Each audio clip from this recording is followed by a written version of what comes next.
This is a story of an old coal miner during the Depression years, trying to provide for his family, trying to survive these old coal mines day in and day out, and provide a better life for his children. And this is his story.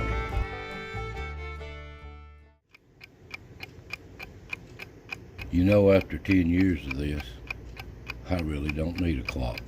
I automatically wake up before it goes off. But I'm just laying here thanking the good Lord for what I have, keeping me safe, thanking for my family, and keep me safe another day. Well, I guess the clock's going off, so it's time to get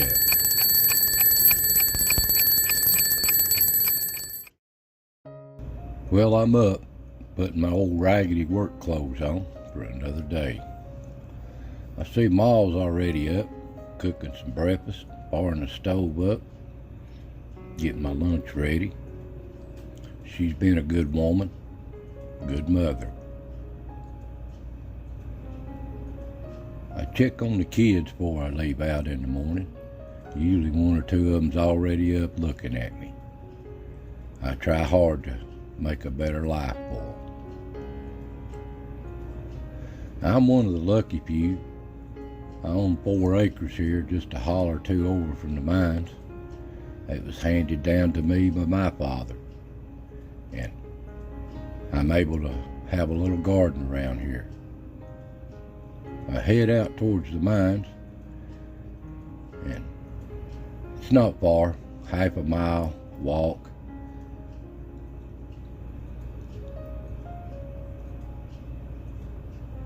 I pass through the company mining camps where all my buddies live. I'm glad I don't live in this. Passing here up to the mines now. I see we got a lot of coal needs to be shipped out.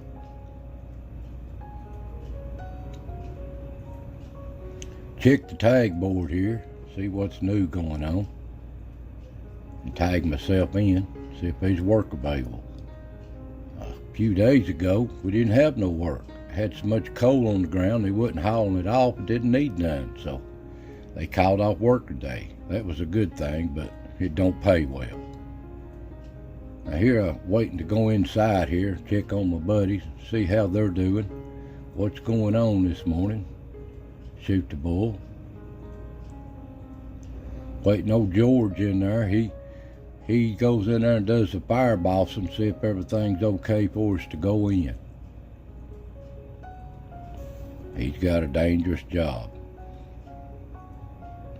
Now here's the crew here at this old mines on this shift. Good old bunch of guys, buddy. We all depend on each other.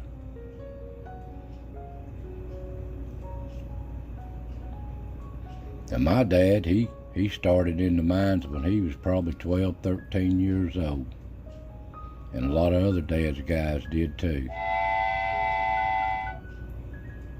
Well, it's time to get into the mines here. I let all these young guys go in before me.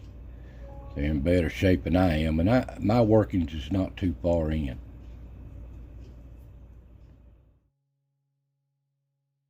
Here's my buddy William. We get in our workplace here, trying to inspect it a little bit and scale it down where it's been shot the night before. So I'm gonna start loading. Here's the haul crew. They're waiting on us to load a car and they start hooking up these ponies and horses. Now we just loading. Hard as we can load. Back-breaking work, but you get used to it.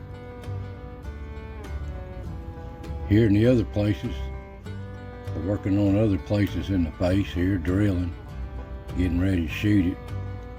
And we just working behind them, loading the loose coal.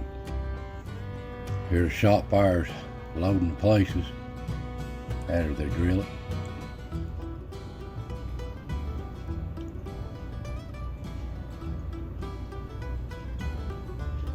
Some guys has already got their cars loaded and they're heading them out of the face, out to the main line.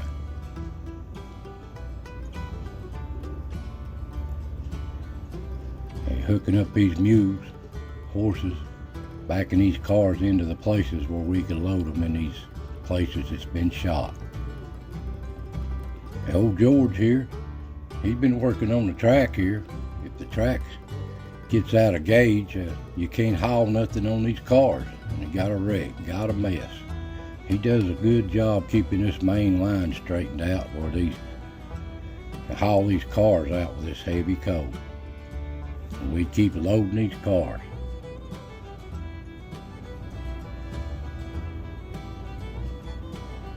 Usually takes us an hour or so to load one, but it's time for a break.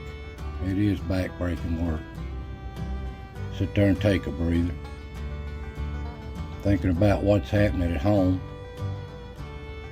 Ma's washing clothes for the week. She does a good job. She works hard trying to keep this family together. I wished I could get her some modern machinery though. She puts out a lot of wash.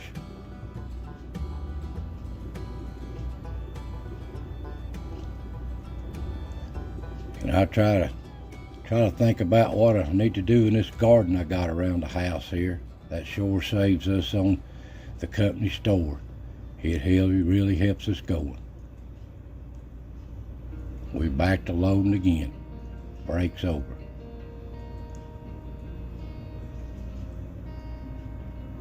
Old Shotfire over there, he's about got another place loaded. And when he does, he'll let everybody know around the immediate area, and he'll get ready to shoot it off. He'll say, "Fire in the hole, fire in the hole, fire in the hole." And while the smoke's clearing, we'll all take us a lunch break. It's about lunchtime anyway. Wait till the smoke settles down. We all get together there, eat a little bite, talk about each other's families, what's going on, just trying to catch up.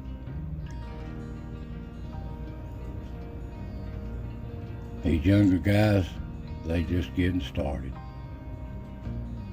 Anyway, we're talking about, well, I'm trying to get some extra money around the house. I'm raising some hogs on a little piece of land that I got. It really helps out.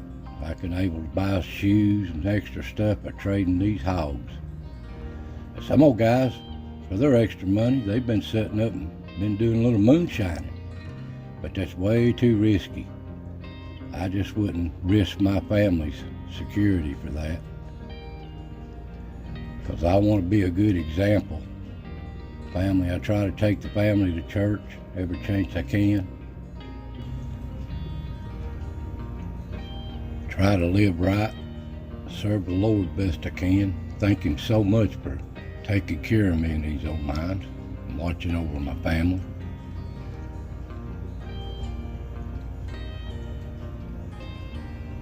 There's nothing better to see your kids saved and baptized. I'm so proud of them. I wish them a better life than these old coal mines.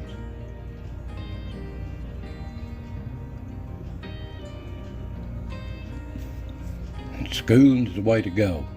I try to instill in them, learn as best as you can and go as learn as much as you can. Reading and writing and arithmetic. I can write my name and read a little bit, but that's about it. And back to work. Back to this, loading this old coal in these cars.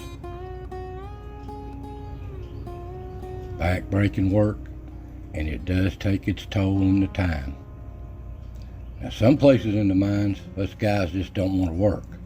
You can see it's just the top setting down, and it's just too dangerous.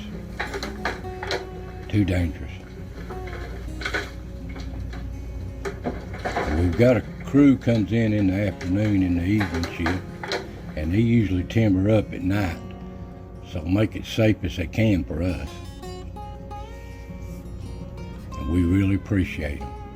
Now I had an old buddy of mine about a month back. He got covered up by a rib fall. Not a rock fall, but just a coal rolled out on the rib on him and covered him up before we could get to him. I've had a lot of good friends die in these mines, You never know when it's your turn. It's up to the good Lord. He left a wife and 3 children. So sad.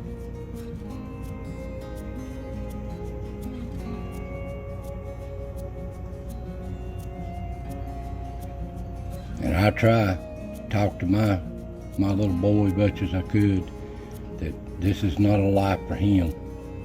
But that's what my dad told me too, but here I am, an old man in these coal mines. And these younger boys, they just don't understand. They take a risk. It only takes one time, not much of a rock at all, to cripple you or just kill you. It's not worth taking that risk. We still loading these cars. This makes about the 4th car we've loaded today. Some of these old places is hard to get into, where they've had to scale it down and rocks fail in it trying to get in there back in them places. Some of them are tight. These are not pretty places. And here's what you got to watch out for. These old kettle bottoms. They're just old petrified tree stumps that was formed when the coal was formed. They'll just fall out at any time. You won't even know they're there. We try to put T-timbers in under them like this and mark these spots, but sometimes we miss them.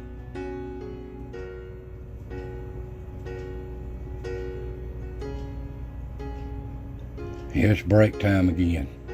Man, some of these days are long, but they're not too long. If you stay busy, it goes pretty quick. And I was thinking about this weekend, if I don't have to work, if I can get out of these old mines, I'll take my boy squirrel hunting. I love to squirrel hunt, and I want to teach him all about these mountains. It's our heritage and our way of life. Back to loading the coal. Man, some of these days just seem like they never end. Well, it's quitting time. Me and old William, we heading out of the mines here for a hard day's work. Well, it's Friday and it's payday.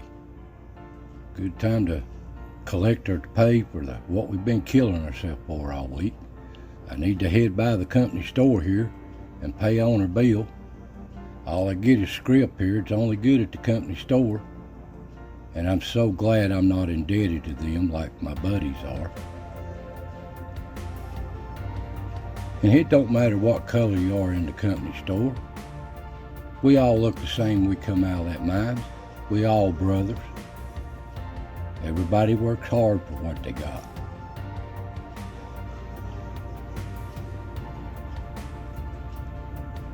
Oh, I'm gonna head on home. Ma ought to be getting ready to start some dinner here.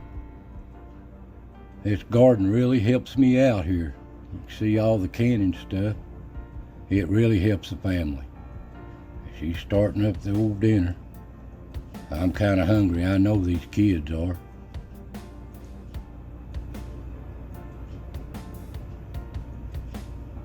She does such a good dinner. I really appreciate her. I love her so much. And these kids, they don't understand. They eat good. Thank the good Lord that I'm able to provide for them. Now, these old mines, they're about a thing of the past, I know that. But this is the way my father and grandfathers worked their whole life. But it sure beats living in the city, living on the street in a cardboard box and a soup line every day during a depression. These mountains can provide a living. And I'd like to dedicate this one to my father and grandfather that worked their whole life in these mines. And these old mountains and these mines are a hard way of life. But I wouldn't trade it for nothing. I would trade my health though. So I thank y'all for watching. Hope you enjoyed this story, and I'll see you next time.